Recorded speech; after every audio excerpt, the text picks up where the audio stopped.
नमस्कार, मैं डॉक्टर जफरुल्लाह खान आप सबको आज के इस वीडियो क्लास में हार्दिक स्वागत करता हूं। आज इस वीडियो के द्वारा हम कुवेम्पू यूनिवर्सिटी के थर्ड सेमेस्टर बीकॉम बीबीए के हिंदी पाठ्यक्रम पर चर्चा करेंगे। आपको 8 एकांकी नामक किताब रखी गई है, जिसका संपादन देवेंद्र राज अंकुर महेश आनंद ने किया है। तो आज के इस वीडियो में हम वसंत ऋतु का नाटक इस एकांकी का अगला भाग देखेंगे। लड़की के पिता और लड़के के बीच में खूब बातें होती हैं। बासंती पहले धर्मेंद्र और बासंती चिर परिचित थे, सहपाठी थे, एक दूसरे से प्रेम भी करते थे। बासंती धर्मेंद्र को धमधम पावस ऋतु कहती थी, तो धर्मेंद्र उसे बसंती को बस बस बसंत ऋतु कहकर एक दूसरे को बुलाया करते थे। ऐसे वो बहुत पुराने परिचित थे, मगर वो आज ऐसे हो गए हैं कि जो एक दूसरे से दूर हो गए। किसकी वजह से? लड़की के पिता के कारण से। वो दोनों सहपाठी थे, चिरपरिचित थे, प्रेम करते थे, एक दूसरे को चिढ़ाया करते थे। ऐसे थे। धर्मेंद्र बासंती को पत्र लिखता तो जज साहब अपने पास ही रख लेते थे। धर्मेंद्र क्या करता था? बसंती को पत्र लिखता था या प्रेम पत्र लिखता था, चिट्ठी लिखता था, तो वो सब उनके पिताजी, जो लड़की के पिताजी जज साहब है, वो अपने ही पास रख लेते थे। ये जज साहब को अच्छा नहीं लगता था। ये सब काम ये सब क्या है, विषय उनको अच्छा नहीं लगता था। धर्मेंद्र कहता है, बसंती को देखने एमबीबीएस वर आया था। बसंती खूब रोई थी। जज साहब आप डांट कर उसे चुप कराए थे। धर्मेंद्र उनके पिता से कहता, लड़की के पिता से, बसंती को देखने एमबीबीएस का लड़का आया था, तो बसंती खूब रोई थी उससे शादी न करने के लिए। जज साहब आप खूब उसे क्या किए थे? डांटे थे, डांट कर उसे चुप कराए थे। ये सब बातें बसंती शायद धर्मेंद्र को बता चुकी थी, क्योंकि एक दूसरे से चाहते थे, प्रेम करते थे, तो वो आपस में बातें करते हैं, बताते ही थे, तो वो बता चुकी थी। बसंती को देखने आए वर डॉक्टर नैनीताल का लड़का 10-10 हजार रुपए कार बंगला मांगे थे। उसके बाद में फिर एक डॉक्टर आता है नैनीताल से, तो वो लड़का उस बासंती से शादी करने के लिए दहेज मांगता है, 10-10 हजार रुपये, कार मांगता है, बंगला आदि मांगकर उसे क्या करता है? शादी नहीं करता है।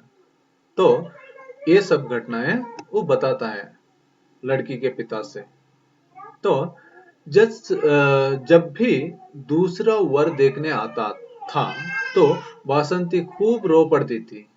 जब भी दूसरा वर देखने वासंती के लिए आता, तो वासंती खूब रोती थी, क्योंकि उसे उनसे शादी होना पसंद नहीं था। धर्मेंद्र बार बार शादी के प्रस्ताव भेजने पर जज वाजपेयी साहब ठुकराते हैं। आज इन्हीं बातों को लेकर धर्मेंद्र झगड़ रहा है, मनुष्य के यांत्रिक विचारों पर प्रश्न कर रहा है। धर्मेंद्र बार बार क्या करता था?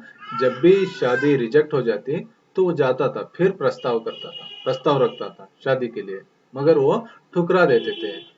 आज वो क्या कर रहा है? उन सब बातों को याद करके बता रहा है, मैं ऐसा किया था, मैंने ऐसा किया था, मगर तुमने क्या किया था, वो सब उनको याद दिला रहा है। इसलिए वो मनुष्य के यांत्रिक विचारों पर प्रश्न कर रहा है, सवाल कर रहा है, क्यों ऐसा किया था तुमने। खूब वाग्वाद के बाद धर्मेंद्र मजाक खुशी के मूड में आता है। युवक के पिता शुक्ल जल्दी लेन देन की बात कर लेना चाहते हैं। खूब वाग्वाद होने के बाद में वो क्या करता है, धर्मेंद्र थोड़ा मजाक के मूड में आता है, खुशी के मूड में आता है। तो उसी समय जल्दी से इस लेन देन की बातें कर लें बोल के लड़के के पिता बताते हैं। तो युवक के पिता बताते हैं, बोलते हैं कर लेना चाहते हैं। युवती के पिता 10,000 रुपये नई कार देने के लिए तैयार होते हैं। तभी युवती के पिता भी क्या कहते हैं, ठीक है 10,000 रुपये दूंगा और एक नई कार भी दूंगा बोल के मान लेते हैं। धर्मेंद्र को उसके पिता कहते हैं, अब हाँ कर दे बेटा, मेरा मुन्ना राजा बेटा। लेकिन धर्मेंद्र अभी अकड़ ही दिखाता है। वो क्या करते हैं, लड़के के पिता पैसों की लालची में 10,000 रुपये और एक नई कार मिलने के लालच में क्या करते हैं, अपने बेटे को मना रहे हैं, खुशामद कर रहे हैं, मुन्ना राजा बेटा मान लो, हाँ कर दो बोल के बताते हैं। मगर लड़का जो धर्मेंद्र मानता ही नहीं, उसे अकड़ ही दिखा रहा है।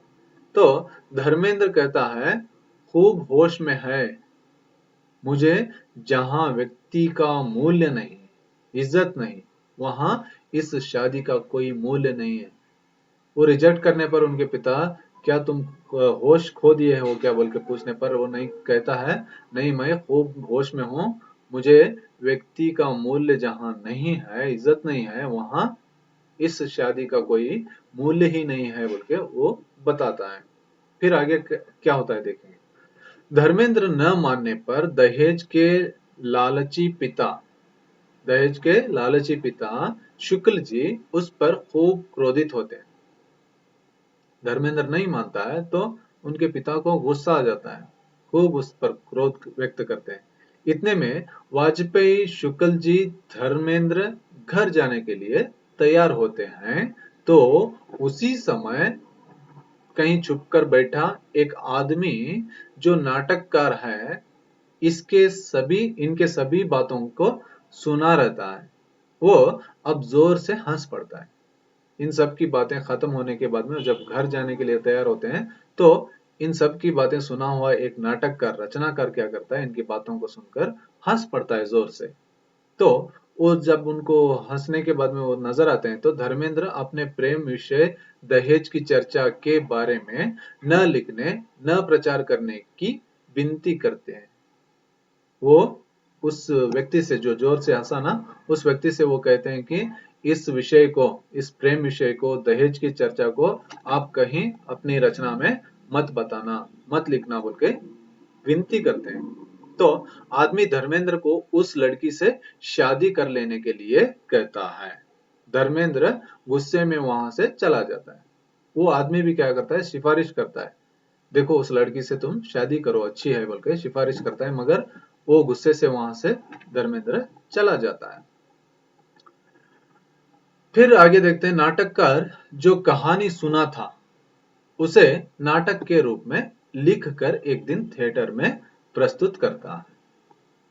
जो कहानी सुनकर जोर से हंस रहा था ना, वो लेखक, वो रचनाकार क्या करता है, उसे पूरी तरह से लिख देता है। लिख कर एक दिन नाटक का प्रस्तुतिकरण भी करता है, प्ले भी कर देता है। तो अदृष्टवशात असली प्रेमी बासंती और धर्मेंद्र दर्शक के रूप में वहीं बैठे रहते हैं, जो स्टेज पर आकर अपना परिचय देते हैं। जब ये नाटक प्ले हो रहा था, प्रस्तुत हो रहा था, उसी समय क्या होता है, एक जो प्रेमी है वासंती और धर्मेंद्र, दोनों उस नाटक को देखने के लिए आए रहते हैं और वो ऑडियंस के रूप में रहते हैं, मगर स्टेज पर आकर क्या करते हैं, अपना परिचय देते हैं। साथ साथ युवक के असली पिता, युवती के पिता, युवक के पिता पात्रधारी और धर्मेंद्र और बासंती मंच पर आकर अपना परिचय देते हैं। ये सब लोग आकर क्या करते हैं, मंच पर आकर अपना परिचय देते हैं। आज के इस वीडियो का या एकांकी का उद्देश्य क्या था देखेंगे। उद्देश्य और जानकारी क्या क्या थी। व्यक्ति के श्रम और अच्छी पढ़ाई से बड़ी बड़ी नौकरियां मिलती हैं। हमारा समाज डॉक्टर, इंजीनियर, कलेक्टर जैसे लोगों को महत्व देता है। मनुष्य मानवीय गुण, प्रेम भावना को जो आज महत्व नहीं मिल रहा है। अमीर दिखाई देने पर लोग व्यक्ति की खुशामद करने लगते हैं।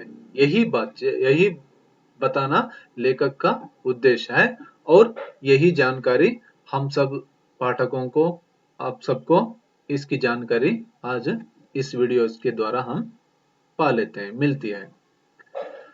इसे पूरी तरह से विवरणात्मक रूप से पढ़ना है तो उसके बारे में हम क्या करते हैं, एक बुक का सजेशन करते हैं। उससे पहले प्रश्नोत्तर देख लेंगे।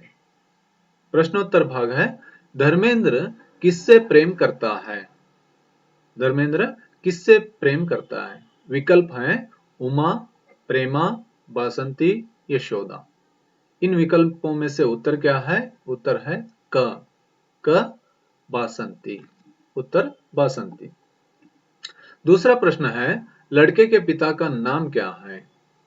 युवक के पिता का नाम क्या है? वाजपेयी जी, शर्मा जी, हेगड़े जी, शुक्ल जी। उत्तर है ड, यानी के शुक्ल जी। लड़के के या युवक के पिता का नाम शुक्ल जी है। तो बता रहा था ना, तो और विवरणात्मक रूप से आप अगर पढ़ना है तो इस संदर्भित ग्रंथ को आप पढ़ सकते हैं। संदर्भ ग्रंथ है 8 एकांकी, संपादक देवेंद्र जंकुर, महेश आनंद जी हैं। ठीक है, नमस्कार।